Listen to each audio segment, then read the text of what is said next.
Hey folks, I got with me here a 6000 XP from EG4 Electronics, and I wanted to open it up and show you some of the insides and why we went with the choices we made when we designed this unit. So let's go ahead and break it open. First of all, you're going to need a screwdriver.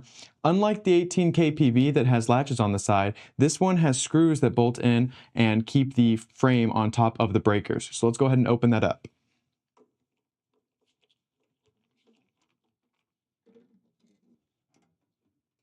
Alrighty, now that we got all those screws taken out, we can go ahead and pull this top down and then up.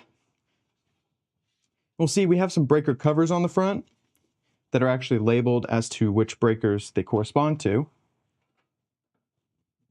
And on the inside here, we have this protective sheet to make sure that, it's not super easy to just accidentally touch, the components and electrical stuff that's going on.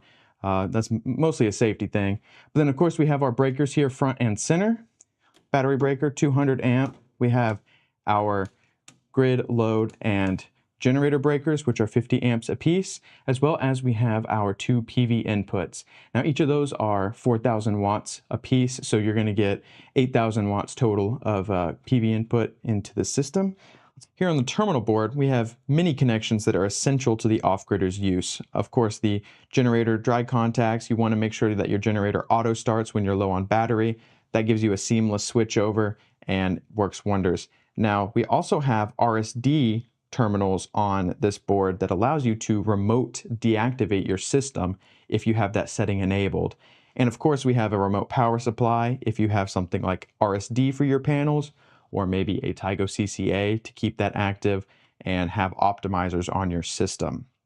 And over here, of course, we have our parallel ports for wiring your inverters together. If you have multiple in a system, that'll give you that much more power. And of course, we have our battery comms cable, which we find to be very important. Closed loop communications is a massive benefit, especially to an off-grid system, which is generally sized to be a lot more smaller and min-maxing of the components in the system. You definitely want to have closed loop if possible. And as you can see on the bottom of the 6000 XP, there are a bunch of knockouts that of course have plenty of room to run all of your wiring, and they link up perfectly with the conduit boxes that we provide with the wall mount series of batteries.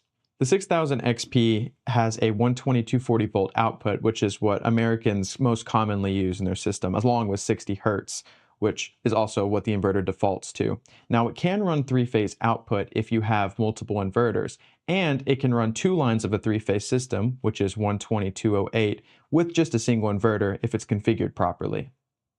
The 6000 XP was designed with the off-gridder in mind by taking countless customer feedback as well as previous system builds and crafting the ultimate off-grid solution without breaking the bank.